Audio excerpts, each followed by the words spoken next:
ಬಂದಿದ್ದಾಳೆ. ಯಾರ ಆಶೀರ್ವಾದದಿಂದ? ಮಲ್ಲಯ್ಯನ ಆಶೀರ್ವಾದದಿಂದ. ಜಂಗಮ ರೂಪದೊಳಗೆ ಮನೆಗೆ ಬಂದು ಪ್ರಸಾದವನ್ನು ಮಾಡಿ ನಿನಗೇನು ವರ ಬೇಕು ಬೇಡು ಅಂದ ಮಲ್ಲಯ್ಯ.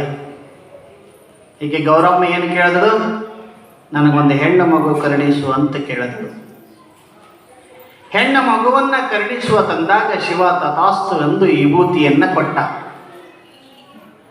ವಿಭೂತಿಯನ್ನು ಕೊಟ್ಟು ಇದು ದಿನ ನೀರಿನೊಳಗೆ ಹಾಕ್ಕೊಂಡು ಕುಡೀರಿ ಅಂತ ಹೇಳ್ದ. ಗರ್ಭ ನಿಂತು 4 ತಿಂಗಳುಗಳು ಕಳೆದವು. ಕಳೆದ ಮ್ಯಾಲ ಬಯಕೆಗಳ ಆಡಿ ಕಾಡ್ಲಿಕ್ಕತ್ಯಾವ. ಯಾರಿಗೆ? ಗೌರಮ್ಮನಿಗೆ. ಎಂಥ ಬಯಕೆಗಳ ಆಡಿ ಕಾಡ್ತಾವ? ನಿತ್ಯ ಮಲ್ಲಯ್ಯನ ಧ್ಯಾನ ಮಾಡಬೇಕು, ನಿತ್ಯ ಮಲ್ಲಯ್ಯನ ಪೂಜಾ ಮಾಡಬೇಕು, ನಿತ್ಯ ಸತ್ಯ ಶರಣರ ಸಂಘವನ್ನು ಮಾಡಬೇಕು, ನಿತ್ಯ ಶರಣರ ಮಹಂತರ ಚರಿತ್ರೆಗಳನ್ನು ಕೇಳಬೇಕು. ಇಂಥ ಬೈಕ್ ಯಾರಿಗಾರಿ ಕಾಡ್ಯಾವ? ನಮ್ಮ ಮಕ್ಕಳು ಹುಟ್ಟಬೇಕಾದ್ರೆ ಕಾಡ್ಯದೇನು? ನಾವು ಕುಂಬೆ ಮೇಲೆ ಕೂತ್ಕೊಂಡವ್ರೆ. ಮತ್ತು ಇಂಥ ಬಯಕೆಗಳ ಆಡಿ ಕಾಡ್ದು ಅಂತಂದ್ರೆ ಹೊಟ್ಟೆಯಾಗಿರ್ತಕ್ಕಂಥ ಕೂಸ ಸಾತ್ವಿಕವಾಗಿ ಹೋಗ್ತದೆ. ಹೊಟ್ಟೆಗೆ ಮಗು ಎಲ್ಲ ಕಲಿತದ. ಹೊಟ್ಟೆಗೆ ಮಗು ಎಲ್ಲನೂ ಕಲಿತದ. ಹ್ಯಾಂಗೆ ಕಲಿತದ? ಮಹಾಭಾರತದೊಳಗ ಶ್ರೀಕೃಷ್ಣ ಸುಭದ್ರೆಯನ್ನು ಕರ್ಕೊಂಡು ಹೊಂಟಿದ್ದ ರಥದೊಳಗೆ. ದಾರಿಯೊಳಗೆ ಬ್ಯಾಸರ ಆಗಬಾರ್ದು ಅಂತ ತಿಳ್ಕೊಂಡು ಕತೆ ಹೇಳ್ತಿದ್ದ. ಯಾವ ಕತೆ ಹೇಳ್ತಿದ್ದ? ಚಕ್ರವ್ಯೂಹವನ್ನು ಹೆಂಗೆ ಭೇದಿಸಬೇಕು, ಭೇದಿಸಿ ಹೆಂಗೆ ಹೊರಗೆ ಬರಬೇಕನ್ನುವಂಥ ಸುಂದರವಾದಂಥ ಕತೆ ಹೇಳ್ತಿದ್ದ. ಮುಂದೆ ರಥ ನಡೆಸ್ತಿದ್ದ, ಹಿಂದೆ ಹಂಗೆ ಕತೆ ಹೇಳ್ತಿದ್ದ. ದ್ರೌಪದಿ ಹೂ ಅಂತಿದ್ದಳು. ದ್ರೌಪದಿ ಹೂ ಅಂತಿದ್ದಳು. ಚಕ್ರವ್ಯೂಹದ ಒಳಗೆ ಹೋಗುವ ತನಕ ಎಲ್ಲಾನು ಹೇಳ್ದ. ಚಕ್ರವ್ಯೂಹವನ್ನು ಭೇದಿಸಿ ಮಧ್ಯದೊಳಗೆ ಹೆಂಗೆ ಹೋಗ್ಬೇಕನ್ನುವಂಥ ಕತೆ ಹೇಳ್ದ. ಅವ ಹಂಗೆ ಹೇಳ್ಕೋತ ಮುಂದೆ ರಥ ಹೊಡಿತಿದ್ದ. ಹಿಂದೆ ಹೊಳ್ಳಿ ನೋಡ್ದ, ಸುಭದ್ರೆ ಮಕ್ಕೊಂಡಿದ್ರು. ಆದ್ರೆ ಹೂ ಅನ್ನೋ ಶಬ್ದ ಹಂಗೆ ಬರ್ತಿತ್ತು. ಯಾಕೆ ಬರ್ತಿತ್ತು ಅಂತ ಕೇಳಿದ್ರೆ ಸುಭದ್ರೆ ಹೊಟ್ಟೆಯೊಳಗಿರ್ತಕ್ಕಂಥ ಕೂಸು ಹೂ ಅಂತಿತ್ತು. ಸುಭದ್ರೆ ಮನ್ಕೊಂಡಿದ್ದಳು. ಮುಂದೆ ಅಭಿಮನ್ಯು ಹುಟ್ಟದ. 18 ದಿವಸಗಳ ಮಹಾಯುದ್ಧದೊಳಗ ಚಕ್ರವ್ಯೂಹವನ್ನು ಭೇದಿಸುವತ್ತು ಒಳಗೆ ಹೋದ, ಹೊರಗೆ ಬರಲಿಲ್ಲ. ಯಾಕ ಅಂತ ಕೇಳಿದ್ರೆ ಮುಂದಿನ ಕತೆ ಕೃಷ್ಣ ಹೇಳಿಲ್ಲ. ಹೊಟ್ಟೆಯಾಗಿದ್ದಕ್ರೆ ಚಕ್ರವ್ಯೂಹದ ಭೇದಿಸುವಂಥ ಯುದ್ಧವನ್ನು ಹೆಂಗೆ ಮಾಡಬೇಕು ಅನ್ನುವುದನ್ನು ಕಲ್ತಿದ್ದ. ಯಾರು? ಅಭಿಮನ್ಯು. ಅದಕ್ಕೆ ತಾಯಂದರು ಗರ್ಭವತಿಯರಾಗಿರುವತ್ತಂದ್ರೆ ಒಳ್ಳೊಳ್ಳೆ ವಿಚಾರಗಳು ಮಾಡಬೇಕು, ಒಳ್ಳೊಳ್ಳೆ ದೇವರ ದರ್ಶನ ಮಾಡಬೇಕು. ನೋಡ್ರಿ, ಗರ್ಭವತಿಯರಾದ ಅವರು ಮಲಗುವಂಥ ರೂಮಿನೊಳಗೆ ಸಣ್ಣ ಮಕ್ಕಳು ಫೋಟೋ, ದೇವ್ರ ಫೋಟೋ ಹಾಕಿರ್ತಾರೆ. ಯಾಕೆ? ಹುಟ್ಟು ಮಗುವಿನ ಮ್ಯಾಲ ಪರಿಣಾಮ ಬೀರಲಿ ಅಂತ. ಮುಂದೆ ಜನಿಸಿ ಬರುವಂಥ ಮಗುವಿನ ಮ್ಯಾಲ ಪರಿಣಾಮ ಬೀರಲಿ ಅಂತ ತಿಳ್ಕೊಂಡು ಉತ್ತಮವಾದಂಥ ಸಾತ್ವಿಕವಾದಂಥ ವಿಚಾರಗಳನ್ನ ಅಲ್ಲಿ ಗರ್ಭವತಿಯಾದಂಥ ಹೆಣ್ಣು ಮಕ್ಕಳ ಮುಂದೆ ಆಡುತ್ತಿರುತ್ತಾರೆ. ಅದಕ್ಕಿಲ್ಲಿ ಏನಾಯಿತು ಅಂತ ಕೇಳಿದ್ರ, ಹುಟ್ಟುವಂಥ ಮಗು ಶಿವಾಂಶ ಸಂಭೂತ ಆಗಿರುವುದರಿಂದ ಗೌರಮ್ಮನ ಬಯಕೆಗಳು ಸಾತ್ವಿಕವಾದಂಥ ಬಯಕೆಗಳಾಗಿತ್ತು. ಮುಂದ 8ನೇ ತಿಂಗಳು ಬಂತು. 8 ತಿಂಗಳು ತುಂಬುದು. 8 ತಿಂಗಳು ತುಂಬಿದ ಮ್ಯಾಲ ಲಿಂಗಾಯತ ಧರ್ಮದೊಳಗ, ವೀರಶೈವ ಲಿಂಗಾಯತ ಧರ್ಮದೊಳಗ ತಾಯಿ ಗರ್ಭಕ್ಕನೇ ಲಿಂಗ ಕಟ್ತಾರ. ಇಲ್ಲಿ ಮಠದಾಗ ಗುರುಗಳು ಕಟ್ತಾರೋ ಇಲ್ಲೋ ಗೊತ್ತಿಲ್ಲ ನನಗೆ. ಕಟ್ತಾರ. 8ನೇ ತಿಂಗಳಕ್ಕ ತಾಯಿ ಗರ್ಭಕ್ಕೆ ಲಿಂಗ ಧಾರಣೆ ಮಾಡಿಸ್ಬೇಕು. ಯಾಕೆ ಮಾಡಿಸ್ಬೇಕು? 8ನೇ ತಿಂಗಳದೊಳಗ ಮಗುವಿಗೆ ಅರಿವು ಬಂದಿರುತ್ತದೆ. ಆ ಅರಿವು ಬಂದ ಮ್ಯಾಲ ಮಗು ಆ ಹೊಟ್ಟೆಯೊಳಗಿರ್ತಕ್ಕಂಥ ಹತ್ತಿ ಜಾಗದಾಗ ಸುತ್ತೆಲ್ಲ ಕೀವ ರಕ್ತ ಮಾಂಸ ಇರುವುದರಿಂದ ಅದೆಲ್ಲ ನೋಡಿ ಹೇಸ್ಕೋತದ ಕೂಸ. ಹೇಸ್ಕೊಂಡು ಪರಮಾತ್ಮ ಹೇಳ್ತದ, ಬಾ ಈ ನರಕದಿಂದ ನನಗೆ ಪಾರು ಮಾಡು, ಇಲ್ಲ ಅಂದ್ರೆ ಮರಣ ಕೊಡು ಅಂತ ಬೇಡ್ಕೋತದ ಪರಮಾತ್ಮ. ಈ ನರಕದಿಂದ ನನ್ನನ್ನು ಪಾರು ಮಾಡು, ಇಲ್ಲ ಮರಣ ಕೊಟ್ಟು ಬಿಡು, ನನಗೆ ಮರಣ ಕೊಡು, ನನಗೆ ಮರಣ ಕೊಡು, ನನಗೆ ಮರಣ ಕೊಡು ಅಂತ ಬೇಡ್ತಿರ್ತದ. ಅದಕ್ಕೆ 8ರಾಗ ಹುಟ್ಟಿದ ಕೂಸಿ ಎಂದೂ ಬದುಕಂಗಿಲ್ಲ. 7ರಾಗ ಹುಟ್ಟಿದ ಬದುಕ್ತಾವ, 8ರಾಗ ಹುಟ್ಟಿದ ಬದುಕಂಗಿಲ್ಲ. ಯಾಕಂತ ಕೇಳಿದ್ರೆ ಪರಮಾತ್ಮನಲ್ಲಿ ಮರಣವನ್ನ ಬಯಸ್ತಿರ್ತದ ಕೂಸ. ಆ ಮರಣ ಭೀತಿ ದೂರ ಆಗಲಿ ಅಂತ ತಿಳ್ಕೊಂಡು ಗರ್ಭಕ್ಕೆ ಇಷ್ಟಲಿಂಗ ಧಾರಣವನ್ನು ಮಾಡ್ತಾರೆ, ಲಿಂಗ ಕಟ್ತಾರೆ. ನೋಡ್ರಿ 8ನೇ ತಿಂಗಳದಾಗೆ ಶರಣ ಹೋಗ್ಯದ ಯಾರಿಗೆ? ಪರಮಾತ್ಮಗ ಪಿಂಡ. ನೋಡ್ರಿ ಕೂಸು ಹುಟ್ಟ ಮುಂದೆ ಕೈ ಜೋಡಿಸಿನೇ ಹುಟ್ಟಿ ಬರ್ತದ. ಕೂಸು ಹುಟ್ಟು ಮುಂದ ಕೈ ಜೋಡಿಸಿನೇ ಹುಟ್ಟಿ ಬರ್ತದ. 8ನೇ ತಿಂಗಳದೊಳಗ ಪರಮಾತ್ಮಗ ಶರಣ ಹೋಗ್ಯದ, ನನಗೆ ಮರಣ ಕೊಡು, ನನಗೆ ಮರಣ ಕೊಡು, ಇಲ್ಲ ನನಗೆ ಈ ಕಷ್ಟದಿಂದ ಪಾರು ಮಾಡು, ಸಾಯಾ ತನಕ ನಿನಗೆ ಮರೆಯಂಗಿಲ್ಲ ಅಂತ ಮಾತು ಕೊಟ್ಟಾನ ಪರಮಾತ್ಮಗ. ಆದ್ರೆ ಹುಟ್ಟಿ ಬಂದ ಮೇಲೆ ಒಂದಿನಾರೇ ಶಿವ ಅಂದಾನ. ಮಾತು ಕೊಟ್ಟದು ಮರ್ತಾನಿಲ್ಲ. ಆ ಮಾತು ಕೊಟ್ಟದು ಮರಿಬಾರ್ದು ಅಂತ ತಿಳ್ಕೊಂಡೆ ಇಲ್ಲಿ ನಾವು ಶ್ರಾವಣ ತಿಂಗಳದೊಳಗೆ ನಿಮಗೆಲ್ಲರಿಗೆ ಶಿವ ಅಲ್ಲಕ್ಕೆ ಹಚ್ತೇವು.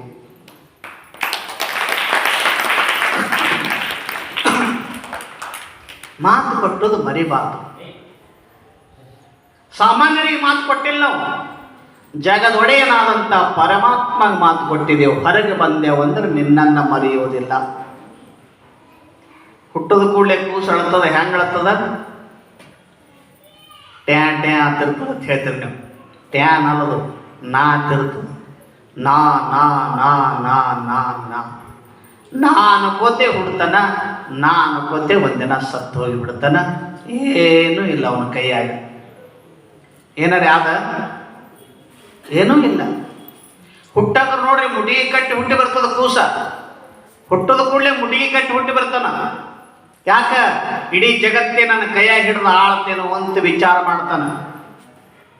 ಇಡೀ ಜಗತ್ತೇ ನನ್ನ ಕೈಯಾಗ ಆದ ಅಂತ ತಿಳ್ಕೊಂಡು ಮುಡಿಗೆ ಕಟ್ಟಿ ಹುಟ್ಟಿ ಬರ್ತಾನ.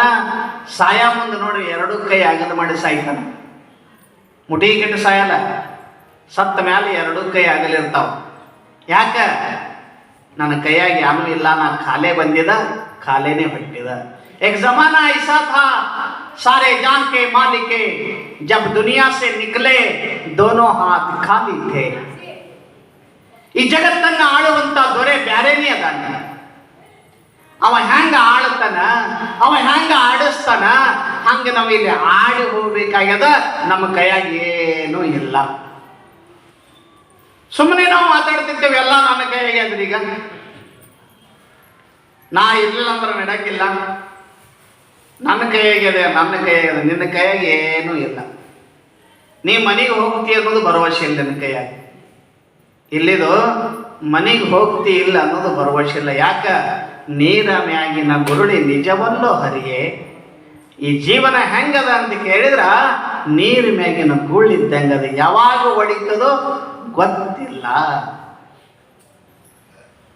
ಯಾವಾಗ ಹೊಡಿತದ ಅನ್ನೋದು ಗೊತ್ತಿಲ್ಲ.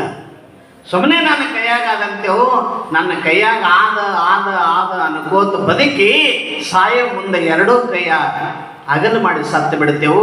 ಸಂಗಾಟ ಏನು ಬರುವುದಿಲ್ಲ. ಯಾರೂ ಸ್ಥಿರವಲ್ಲ ಈ ಜಗದೊಳು, ಯಾರೂ ಸ್ಥಿರವಲ್ಲ, ಯಾರೂ ಸ್ಥಿರವಲ್ಲ ಈ ಜಗದೊಳು, ಯಾರೂ ಸ್ಥಿರವಲ್ಲ. ಇಂದಲ್ಲ ನಾಳೆ ಹೋಗಬೇಕಲ್ಲ, ಇಂದಲ್ಲ ನಾಳೆ ಹೋಗಬೇಕಲ್ಲ. ನಾವು ನೀವು ಯಾರೂ ಸ್ಥಿರವಲ್ಲ ಈ ಜಗದೊಳು, ಯಾರೂ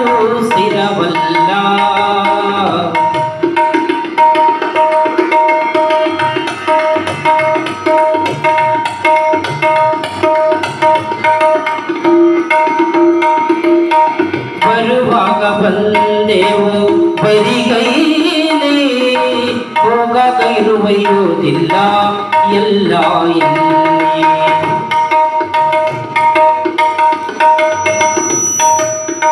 ಬರುವಾಗ ಬಂದೆವು ಬರಿಗೈಲಿ, ಹೋಗುವಾಗ ಒಯ್ಯೋದಿಲ್ಲ ಎಲ್ಲ ಎಲ್ಲಿ. ನಂದು ನಿಂದು ಎನ್ನುವುದು ಎಲ್ಲ ನಂದು ನಿಂದು,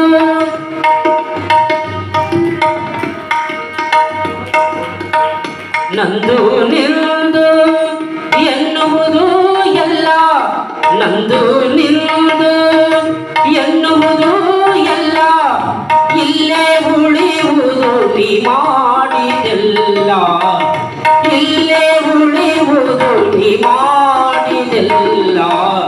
ಯಾರೂ ಸ್ಥಿರವಲ್ಲ ಈ ಜಗದೊಳು, ಯಾರೂ ಸ್ಥಿರವಲ್ಲ.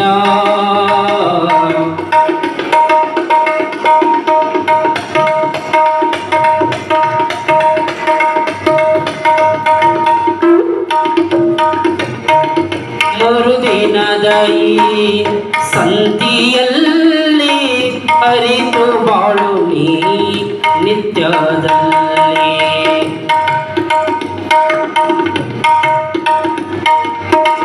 ಮರುದಿನದ ಈ ಸಂತಿಯಲ್ಲಿ ಅರಿತು ಬಾಳು ನೀ ನಿತ್ಯದಲ್ಲಿ. ತುಡಿದುಣಬೇಕು ಕಾಯಕದಲ್ಲಿ, ತುಡಿದುಣಬೇಕು ಕಾಯಕದಲ್ಲಿ, ಮೋಸ ಮಾಡದಿರು ಯಾರಿಗಿಲ್ಲಿ. ತುಡಿದುಣಬೇಕು ಕಾಯಕದಲ್ಲಿ, ಮೋಸ ಮಾಡದಿರು ಯಾರಿಗಿಲ್ಲಿ. ಯಾರೂ ಸ್ಥಿರವಲ್ಲ ಈ ಜಗದೊಳು, ಯಾರೂ ಸ್ಥಿರವಲ್ಲ.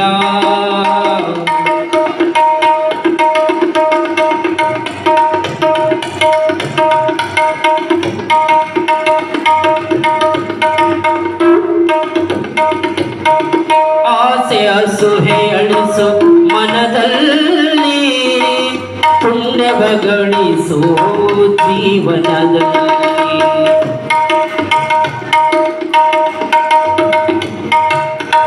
ಆಸೆ ಅಸೂಹೆ ಅಳಿಸು ಮನದಲ್ಲಿ, ಪುಣ್ಯವ ಗಳಿಸು ಜೀವನದಲ್ಲಿ. ಧ್ಯಾನ ಮಾಡು ನೀ ಗುರು ಪುಟ್ಟರಾಜರಲ್ಲಿ, ಧ್ಯಾನವ ಮಾಡು ನೀ ಗುರು ಪುಟ್ಟರಾಜರಲ್ಲಿ. ಬಸವನ ಹಾಡು ಕೇಳೋ ನೀಲ್ಲಿ, ಧ್ಯಾನ ಮಾಡು ನೀ ಗುರು ಪುಟ್ಟರಾಜರಲ್ಲಿ. ಬಸವನ ಹಾಡು ಕೇಳೋ ನೀಲ್ಲಿ. ಯಾರೂ ಸ್ಥಿರವಲ್ಲ ಈ ಜಗದೊಳು, ಯಾರೂ ಸ್ಥಿರವಲ್ಲ. ಇಂದಲ್ಲ ನಾಳೆ ಹೋಗಬೇಕಲ್ಲ, ಇಂದಲ್ಲ ನಾಳೆ ಹೋಗಬೇಕಲ್ಲ. ನಾವು ನೀವು ಯಾರೂ ಸ್ಥಿರವಲ್ಲ, ಯಾರೂ ಸ್ಥಿರವಲ್ಲ, ಯಾರೂ ಸ್ಥಿರವಲ್ಲ.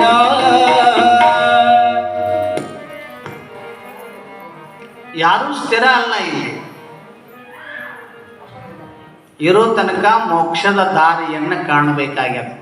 ಅದಕ್ಕೆ 8ನೇ ತಿಂಗಳದೊಳಗೆ ನಮಗೆ ಲಿಂಗ ಕೊಡ್ತಾರೆ, ಕಟ್ಟ್ಯಾರ. ಯಾಕ? ನಮ್ಮ ಕಷ್ಟ ನಮ್ಮ ಮರಣ ಭೀತಿ ದೂರ ಆಗಲಿ ಅಂತ ತಿಳ್ಕೊಂಡು. ಮುಂದೆ ನವಮಾಸಿಗಳು ತುಂಬುತ್ತಾವೆ. ಯಾರಿಗೆ? ಗೌರಮ್ಮ. ನವಮಾಸಿಗಳು ತುಂಬಿ ಸೂರ್ಯ ಉದಯಿಸುವಂಥ ಸಂದರ್ಭದೊಳಗೆ ಜಗತ್ತಿನ ಕತ್ತಲೆಯನ್ನು ಕಳೆಯುವುದಕ್ಕಾಗಿ, ಜಗತ್ತಿನ ಅಂಧಕಾರವನ್ನು ಕಳೆಯುವುದಕ್ಕಾಗಿ, ಜಗತ್ತನ್ನು ಬೆಳಗುವುದಕ್ಕಾಗಿ, ಧರ್ಮ ಜಾಗೃತಿಗಾಗಿ ಇಲ್ಲೇನು ಮಾಡ್ತಾಳೆ ಅಂತ ಕೇಳಿದ್ರೆ, ಹೇಮರೆಡ್ಡಿ ಮಲ್ಲಮ್ಮ ಗೌರಮ್ಮನ ಉದರದಿಂದ ಜನ್ಮವನ್ನು ತಾಳ್ತಾಳೆ, ಜನ್ಮವನ್ನು ತಾಳ್ತಾಳೆ. ಜನ್ಮ ತಾಳಿದ ಮ್ಯಾಲ ತಂದೆಯಾದಂಥ ವೇಮನಾಗಾರೆಡ್ಡಿ ಮತ್ತು ಗೌರಮ್ಮರಿಗೆ ಬಹಳ ಆನಂದ ಆಗ್ತದ. ಅವತ್ತ ರಾಂಪುರದೊಳಗೆ ಶಿವಪುರ ಅಂತನೂ ಕರೀತಾರ, ರಾಂಪುರ ಅಂತನೂ ಕರೀತಾರ. ಕೆಲವೊಂದು ಜನ ಶಿವಪುರ ಅಂತ ಬರೆದಾರ, ಕೆಲವೊಂದು ಜನ ರಾಂಪುರ ಅಂತನೂ ಬರೆದಾರ.